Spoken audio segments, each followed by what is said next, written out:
Hi students, welcome in this video. इस video में हम लोग पढ़ेंगे mole concept. First of all, mole क्या होता है? मोल आप लोग क्लास 9th में पढ़े होंगे। Mole is a counting unit of amount of substance. Mole is a counting unit of amount of substance. Counting unit of amount of substance. देखिए यहां पे काउंटिंग करना जरूरी है। इसके अलावा आप लोग पढ़े हैं अमाउंट ऑफ सब्सटेंस का एक और यूनिट होता है जिसे हम कहते हैं केजी या gram. KG and gram are the measuring unit of the amount of substance. Actual में केजी और ग्राम मास का यूनिट है, और मास किसी भी सब्सटेंस में, किसी भी ऑब्जेक्ट में अमाउंट ऑफ सब्सटेंस को रिप्रेजेंट करता है। किसी भी ऑब्जेक्ट में कितना अमाउंट ऑफ सब्सटेंस है, इसको मेजर करने का एक यूनिट हो गया फिर मास और ग्राम। और दूसरा यूनिट है किसी भी ऑब्जेक्ट में कितने पार्टिकल्स हैं, उनको काउंट करके रिप्रेजेंट करते हैं अमाउंट को, तो इसे हम कहते हैं counting unit of amount of substance and this is mole. Clear? तो यहाँ पे हमको नंबर ऑफ पार्टिकल को काउंट करना है, तो इसके लिए according one mole equal to 6.022 into 10 to the power 23 particles. जैसे आप समझो कि 1 dozen means 12 particle, 1 dozen banana means 12 banana. तो जैसे कोई भी सेंचुरी मीन्स 100, तो ऐसे 12 के कलेक्शन को 1 डजन कहते हैं। वैसे ही इतने पार्टिकल के कलेक्शन को 1 मोल कहते हैं। एक चीज और समझिए, 1 मोल, 1 is the smallest counting number, smallest natural number. इससे छोटा कोई काउंटिंग नंबर नहीं है होल नंबर। तो हमको लगता है 1 बहुत स्मॉल क्वांटिटी है, but 1 mole is a very very large quantity. 1 mole is a very very large quantity. कैसे? आप देखो इतने पार्टिकल हैं, 6.022 इंटू 10⁻23। तो अगर आप यहाँ पे पॉइंट हटा के 0 बढ़ाइए तो यहाँ पे अभी 20 0 बढ़ेगा।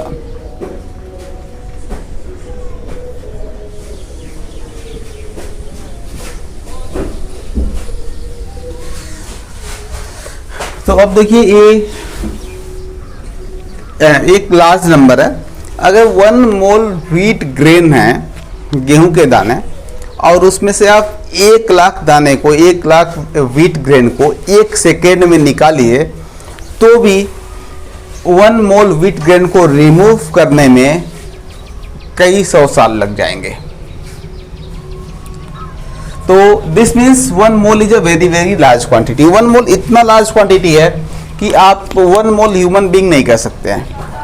1 मोल ह्यूमन बीइंग आप नहीं कह सकते हैं। क्यों? क्योंकि इतनी ज़्यादा पॉपुलेशन ह्यूमन बीइंग की पॉसिबल नहीं है। प्रेजेंट टाइम में वर्ल्ड पॉपुलेशन क्या है?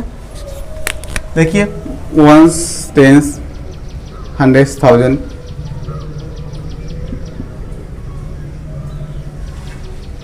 7 अरब।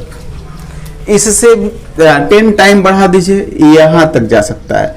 फिर भी इसमें 1 2 3 4 5 6 7 8 9 10 11 12 13, यानी कि ये वर्ल्ड पॉपुलेशन से 10⁻13 टाइम ज़्यादा है। तो इतना ज़्यादा पॉपुलेशन कभी पॉसिबल नहीं होगा। आप 1 मोल डेस्क, 1 मोल बेंच या इस तरह के कोई भी ऑब्जेक्ट जो विजिबल है, लार्ज साइज के हैं, इनकी क्वांटिटी 1 मोल होना पॉसिबल ही नहीं है। तो फिर मोल किसके क्वांटिटी को रिप्रेजेंट करता है? मोल की आवश्यकता हमको क्यों हुई? अगर हमारे पास मास का एक यूनिट था, अमाउंट ऑफ सब्सटेंस का एक यूनिट था केजी और ग्राम, तो फिर मोल की आवश्यकता क्यों है हमको? This is also a unit of amount of substance. तो मोल की आवश्यकता हमको हुई माइक्रोस्कोपिक पार्टिकल के अमाउंट को रिप्रेजेंट करने के लिए। जो माइक्रोस्कोपिक पार्टिकल्स हैं like atom, molecules, ions, electron, proton, neutrons, इनके अमाउंट को रिप्रेजेंट करने के लिए हम मोल का यूज करते हैं, क्योंकि इनका अमाउंट मेजर नहीं किया जा सकता है। जैसे एयर है, तो एयर का मास आप कैसे मेजर करेंगे? यहाँ पे एयर है, अगर हम यहाँ पे कोई बैलेंस रखते हैं तो उस पे एयर का प्रेशर इक्वल होगा, हम एयर का मास ऐसे आसानी से मेजर नहीं कर सकते हैं। तो ऐसे जो माइक्रोस्कोपिक पार्टिकल हैं जो विजिबल नहीं हैं, जो बहुत ही स्मॉल हैं, उनके अमाउंट को रिप्रेजेंट करने के लिए हम उनका मास नहीं मेजर कर सकते, इसलिए उनके पार्टिकल्स को काउंट करके उनके अमाउंट को रिप्रेजेंट करते हैं। और इसी तरह के पार्टिकल को रिप्रेजेंट करने के लिए, इसी तरह के सब्सटेंस के अमाउंट को रिप्रेजेंट करने के लिए हमको मोल की आवश्यकता हुई। समझ में आ गया मोल कॉन्सेप्ट की आवश्यकता क्यों हुई? तो दिस मीन्स इतने पार्टिकल के कलेक्शन को 1 मोल कहते हैं, और इतना पार्टिकल पॉसिबल तभी होगा जब पार्टिकल बहुत ही स्मॉल हो, माइक्रोस्कोपिक हो। लार्ज सब्सटेंस का इतना ज़्यादा अमाउंट पॉसिबल नहीं है, तो मोल यूज होता है माइक्रोस्कोपिक पार्टिकल के लिए। क्लियर? अब अगर आपको नंबर ऑफ पार्टिकल गिवन हो, मोल को हम स्मॉल n से रिप्रेजेंट करते हैं। अगर आपको नंबर ऑफ पार्टिकल गिवन हो और मोल फाइंड करना हो, तो number of mole equal to number of particles by 6.022 into 10 to the power 23। This value is known as Avogadro number. Avogadro number को Na से रिप्रेजेंट करते हैं। This value is known as Avogadro number. तो अगर आप number of particle को Avogadro number से divide करेंगे तो आपको मिल जाएगा नंबर ऑफ मोल। जैसे आपसे अगर पूछा जाए कि find the number of mole of electron in 1000 atom of hydrogen, hydrogen के 1000 एटम में कितने मोल इलेक्ट्रॉन होंगे, तो क्या करेंगे आप? नंबर ऑफ एटम है 1000 और एक एटम में एक ही इलेक्ट्रॉन होता है, तो number of electron is also 1000। तो 1000 को आप अवोगाड्रो नंबर से डिवाइड कर देंगे, आपको मिल जाएगा number of mole of electron in 1000 atoms of the hydrogen. अब दूसरा चीज आपको समझना है यहाँ पे मोलर मास। मोलर मास, इसके पहले आप लोग एटॉमिक मास और मॉलिक्यूलर मास जानते होंगे। Atomic mass means a atom is how much time heavier than 1/12th part of the carbon 12। कोई भी एटम कार्बन 12 के 1/12th पार्ट से, कार्बन 12 को 12 पार्ट में डिवाइड कर लीजिए, तो जो एक पार्ट मिलेगा उसी को हम कहेंगे 1/12th पार्ट। तो कार्बन 12 का 1/12th पार्ट है, उससे एक एटम कितना ज़्यादा हैवी है, इसी चीज़ को रिप्रेजेंट करने की जो क्राइटेरिया है उसी को हम कहते हैं atomic mass.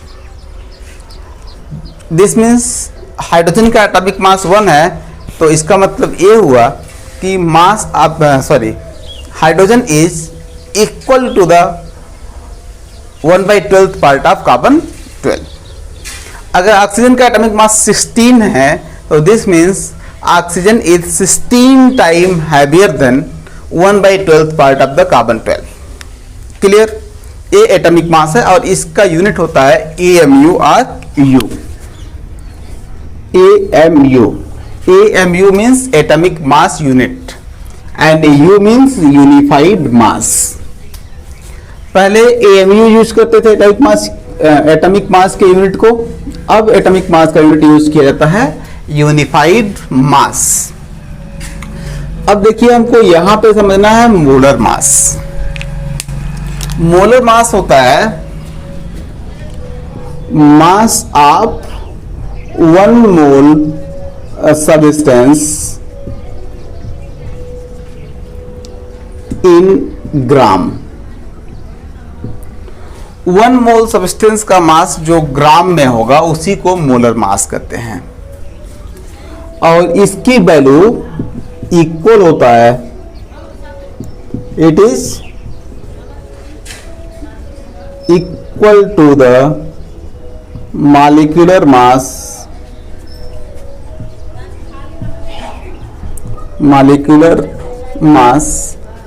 or atomic mass।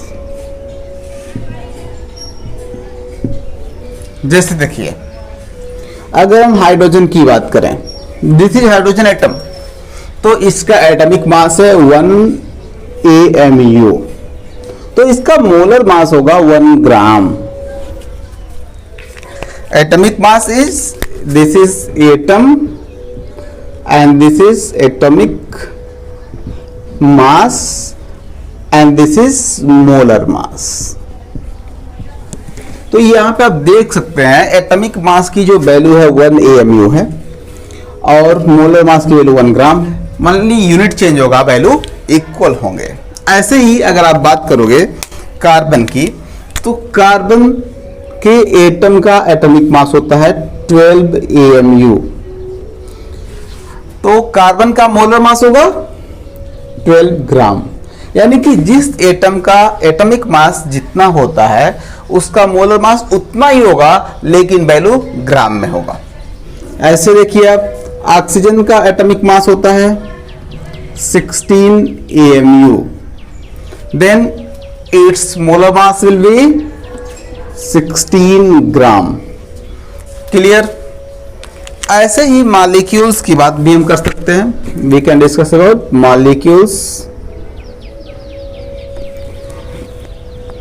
इनका मॉलिक्यूलर मास एंड मोलर मास।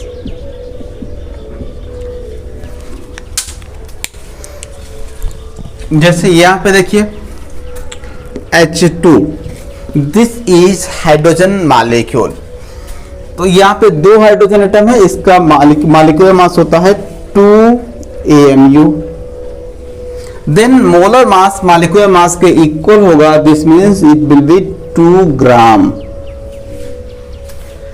ऐसे ही देखिए अगर हम CO2 की बात करें, तो CO2 का मॉलिक्यूलर मास होता है 44 AMU, देन इसका मोलर मास होगा 44 ग्राम। तो आप लोग समझ गए होंगे, मोलर मास इक्वल होता है मॉलिक्यूलर मास के, और अगर एटम है तो इक्वल होता है एटॉमिक मास के। क्लियर? हाँ, एक चीज और समझ लीजिए, मॉलिक्यूलर मास को कैसे कैलकुलेट करते हैं। मॉलिक्यूलर मास, जैसे मान लीजिए हम कह रहे हैं CO2 का मॉलिक्यूलर मास 44 होता है, तो कैसे, जितने भी एटम इस मॉलिक्यूल में हैं उन सभी एटम के एटॉमिक मास का सम कर लेते हैं हम। तो कार्बन का एटॉमिक मास 12 है, ऑक्सीजन का 16 है और 2 ऑक्सीजन एटम है, तो 12 + 16 × 2, तो ये हो जाएगा 12 + 32 = 44। This means molecular mass is equal to the sum of the atomic masses of all the atoms present in the molecule। किसी भी मॉलिक्यूल में जितने एटम्स हैं उन सभी एटम्स के एटॉमिक मास का सम उस मॉलिक्यूल के मॉलिक्यूलर मास के इक्वल होता है। और मॉलिक्यूलर मास की वैल्यू मोलर मास के इक्वल होती है, बट मोलर मास का यूनिट ग्राम होता है, या आप ग्राम पर मोल कर सकते हो, और एटॉमिक मास या मॉलिक्यूलर मास की यूनिट होती है AMU और EU। क्लियर? अब देखिए, अगर किसी सब्सटेंस का फार्मूला दिया गया हो तो आप आसानी से उसका मोलर मास फाइंड कर सकते हैं। जैसे हमने CO2 का यहां पे बताया आपको, CO2 का मॉलिक्यूलर मास फाइंड कर लेंगे आप, मॉलिक्यूलर मास की जो वैल्यू है वही मोलर मास है। तो इस तरह से आप किसी भी सब्सटेंस का फार्मूला आपको पता है तो उसमें इन्वॉल्विंग एटम्स के एटॉमिक मास का सम करेंगे और जो वैल्यू आएगा उतना ही वैल्यू ग्राम में लेंगे तो इसका मोलर मास हो जाएगा। आप मोलर मास फाइंड कर सकते हो। अगर आप किसी सब्सटेंस का मोलर मास फाइंड कर सकते हो तो उसके मास इन ग्राम से उसका नंबर ऑफ मोल भी फाइंड कर सकते हैं। कैसे? Number of mole equal to mass in gram by molar mass. Molar mass, molar mass को हम जनरली स्मॉल m से रिप्रेजेंट करते हैं और मास इन ग्राम को W से। तो number of mole equal to mass in gram by molar mass. जैसे आपसे पूछा जाए find the number of mole of 22 gram CO2, 22 gram CO2 है तो वो कितना मोल होगा? तो हमको पता है 1 ग्राम 44 मोल होता है, तो 22 ग्राम कितना हो जाएगा? 22 बाई 44 0.5 मोल। तो इस तरह से किसी भी सब्सटेंस का आपको पता है मास इन ग्राम और आपको उसका फार्मूला पता है, तो आप उसका नंबर ऑफ मोल फाइंड कर सकते हैं। Third thing is molar volume. Molar volume, molar volume means volume of 1 mole substance at STP. Volume of 1 mole substance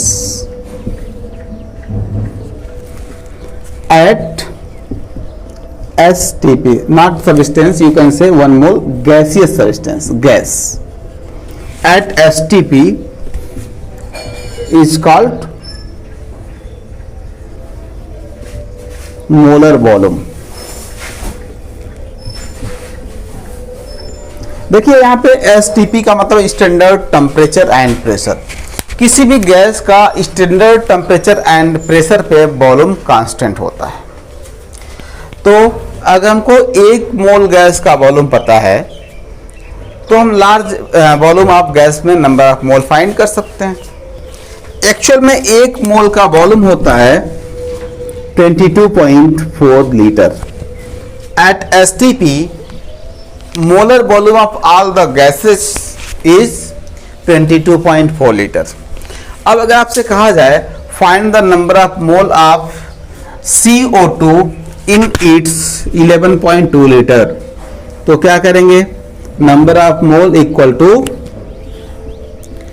volume of gas at STP by 22.4। आप gas के जो volume होंगे STP पे उसको 22.4 से डिवाइड कर देंगे तो आपको नंबर ऑफ मोल मिल जाएगा। देखिए नंबर ऑफ मोल को आपने यहां से फाइंड कर लिया, नंबर ऑफ पार्टिकल से अवोगाड्रो नंबर से डिवाइड करेंगे मिल जाएगा। नंबर ऑफ मोल आप यहां से फाइंड कर सकते हैं मास इन ग्राम से। मास इन ग्राम गिवन है, आप इसको डिवाइड कर दिए मोलर मास से, आपको नंबर ऑफ मोल मिल जाएगा। अगर आपको वॉल्यूम से फाइंड करना है, वॉल्यूम से हम ओनली गैस के केस में फाइंड करते हैं, तो इसको मोलर वॉल्यूम से डिवाइड कर देंगे, नंबर ऑफ मोल मिल जाएगा। अब देखिए अगर आपको नंबर ऑफ पार्टिकल गिवन हो और वॉल्यूम फाइंड करना हो, जैसे find the volume of 3.011 into 10 to the power 20 molecules of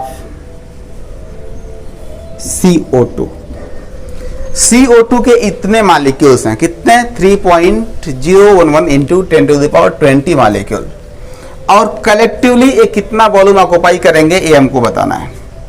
तो क्या करेंगे हम, देखिए यहाँ पे समझेंगे आप। यहाँ पे हम फाइंड करेंगे नंबर ऑफ मोल। कैसे?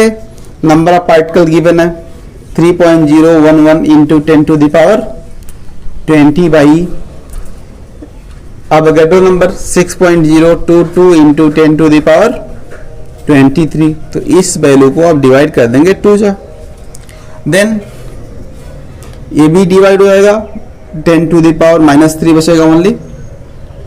1/2 into 10 to the power -3 equal to 0.5 into 10 to the power -3। This is the number of mole of CO2। आपको नंबर ऑफ मोल मिल गया, लेकिन वॉल्यूम पूछ रहा, तो नंबर ऑफ मोल की वैल्यू यहां पुट करेंगे। मतलब आपने पहले यहां से नंबर ऑफ मोल फाइंड किया, अब नंबर ऑफ मोल की वैल्यू यहां पुट करेंगे और यहां से आप फाइंड कर लेंगे वॉल्यूम। तो वॉल्यूम इक्वल टू क्या हो जाएगा? Volume equal to number of mole into 22.4 22.4 means 0.5 into 22.4 into 10 to the power -3। तो इस तरह से आपको मिल जाएगा लीटर में volume of the CO2। Clear? मतलब अगर आपको नंबर ऑफ पार्टिकल फाइंड पता है तो वॉल्यूम भी फाइंड कर सकते हैं, और मास भी। अगर यहां से पूछा जाता also find mass of same amount of CO2, same amount of CO2, यानी कि 3.011 into 10 to the power 20 molecule of CO2 का मास कितना होगा, ये भी आपको फाइंड करना है। तो आप यहां से नंबर ऑफ मोल फाइंड कर चुके हैं, नंबर ऑफ मोल की वैल्यू यहाँ पे पुट करेंगे, CO2 का मोलर मास इसके फार्मूले से फाइंड कर लेंगे, और मोलर मास पता है, नंबर ऑफ मोल पता है, तो मास इन ग्राम आप फाइंड कर सकते हो। तो यहाँ से देखिए सेकेंड, ये फर्स्ट सोल्यूशन हो गया फर्स्ट पार्ट का। सेकेंड पार्ट में क्या करना है आपको, number of mole equal to mass by molar mass होता है, तो यहाँ से हम लिख सकते हैं mass equal to number of mole into molar mass. और नंबर ऑफ मोल कितना है, अभी फाइंड किया था 0.5 into 10 to the power -3 into molar mass CO2 का ये फाइंड किया था हम लोगों ने 44। तो ये हो गया mass of this much CO2 in gram. This means अगर आपको एक वैल्यू पता है तो इसमें से कोई भी दूसरी वैल्यू आसानी से फाइंड कर सकते हैं। तो ये आपको फार्मूला को याद रखना है, यही फार्मूला मोल कॉन्सेप्ट में अगेन एंड अगेन यूज होगा, और इसी से क्वेश्चन सॉल्व होंगे। अगर आपको नंबर ऑफ पार्टिकल दिया गया है, वॉल्यूम फाइंड करना है, तो नंबर ऑफ पार्टिकल से नंबर ऑफ मोल फाइंड करेंगे, और नंबर ऑफ मोल को यहाँ पुट करके वॉल्यूम फाइंड कर लेंगे। अगर आपको वॉल्यूम दिया गया है, नंबर ऑफ पार्टिकल पूछा जा रहा है, तो वॉल्यूम यहाँ पुट करेंगे, नंबर ऑफ मोल फाइंड करेंगे, फिर नंबर ऑफ मोल को यहाँ पुट करके नंबर ऑफ पार्टिकल फाइंड कर लेंगे। अगर आपको मास इन ग्राम दिया गया है और नंबर ऑफ पार्टिकल पूछा जा रहा है, तो मास इन ग्राम से आप नंबर ऑफ मोल फाइंड करेंगे, फिर नंबर ऑफ मोल की वैल्यू यहाँ पुट करके आप नंबर ऑफ पार्टिकल फाइंड कर लेंगे। अगर आपको नंबर ऑफ पार्टिकल दिया गया है, मास इन ग्राम पूछा जा रहा है, तो आप नंबर ऑफ पार्टिकल को अपगैड्रो नंबर से डिवाइड करके नंबर ऑफ मोल फाइंड करेंगे, और नंबर ऑफ मोल की वैल्यू यहाँ रखेंगे, तो मास इन ग्राम मिल जाएगा आपको। तो इस तरह से आप एक क्वांटिटी से दूसरे क्वांटिटी को फाइंड कर सकते हैं नंबर ऑफ मोल फाइंड करके। क्लियर? चलिए एक और क्वेश्चन सॉल्व करते हैं। Find the number of oxygen atom in 18 gram glucose. 18 gram glucose में कितने ऑक्सीजन एटम होंगे, ये हमको बताना है। तो देखिए ग्लूकोज का फार्मूला होता है C6H12O6। C6H12O6। अब इस फार्मूले से हम फाइंड कर लेंगे इसका मोलर मास। कार्बन का एटॉमिक मास 12 होता है, इसके 6 एटम है। हाइड्रोजन का एटॉमिक मास 1 होता है और इसके 12 एटम है। ऑक्सीजन का एटॉमिक मास 16 होता है और इसके 6 एटम है। तो ये हो जाएगा 180 AMU। This is atomic mass. तो मोलर मास कितना हो जाएगा इसका? मोलर मास इक्वल टू 180 ग्राम। अब आपको मास इन ग्राम दिया है, मोलर मास आपने फाइंड कर लिया, तो इस फार्मूले को यूज करके नंबर ऑफ मोल भी फाइंड कर लीजिए। मोल्स ऑफ ग्लूकोज कितने हो जाएंगे? इक्वल टू 18/180 इक्वल टू 1/10 यानी कि 0.1 mole. This is number of mole of glucose. Then आपको क्या फाइंड करना है? आपको फाइंड करना है नंबर ऑफ ऑक्सीजन एटम। तो आप पहले फाइंड कर लो number of glucose molecule. Number of molecules of glucose. देखिए ये ग्लूकोज का मॉलिक्यूल मतलब नंबर ऑफ पार्टिकल फाइंड करने जा रहे हैं हम। ए। तो नंबर ऑफ पार्टिकल कैसे फाइंड करते हैं? आप गेट डाउन नंबर से नंबर ऑफ मोल में मल्टीप्लाई कर देंगे। कितना? 0.1 into 6.022 into 10 to the power 23।